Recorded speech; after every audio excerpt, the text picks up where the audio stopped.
আজি আমি আমাৰ মীনপালকসকলক দেখুৱাম যে আমাৰ কেমেৰা পাৰ্চনে অলপ জুম কৰি দিলে ভাল হয়।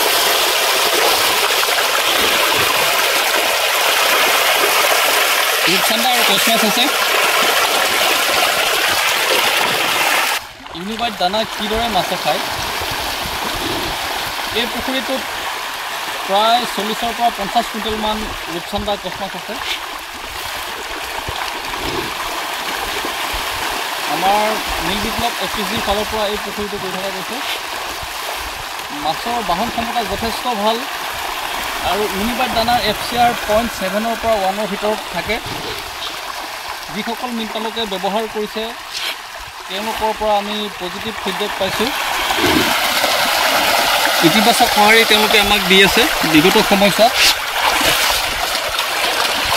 700 গ্ৰামৰ পৰা 1 কেজি দানা খাই এটা মাছ 1 কেজি হ'ব।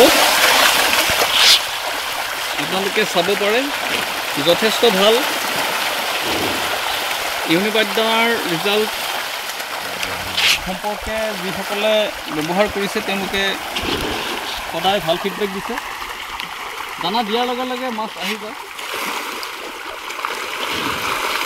আৰু দানাটোত যিটো আকৰ্ষণ আছে এই আকৰ্ষণটোৰ কাৰণে কিছুমান দানা দিলে মাছ ওলাই নাহে, কিন্তু ইউনিবাইট দানাৰ যিটো চেণ্ট বা গোন্ধ তাৰ কাৰণে মাছ আহিবই।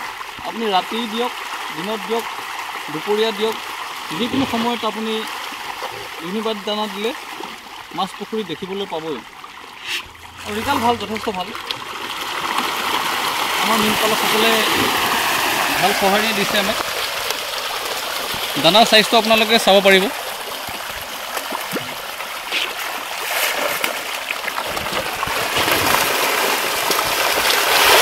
আমাৰ কেমেৰা পাৰ্চনে অলপ জুম কৰি দিলে ভাল হয়।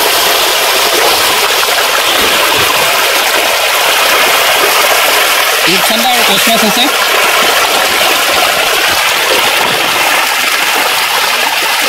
প্ৰত্যেকটো মাছ 1 কেজিৰ পৰা 1.5 কেজিলৈ হ'ব। কিছুমান মাছ 2 কেজি আছে।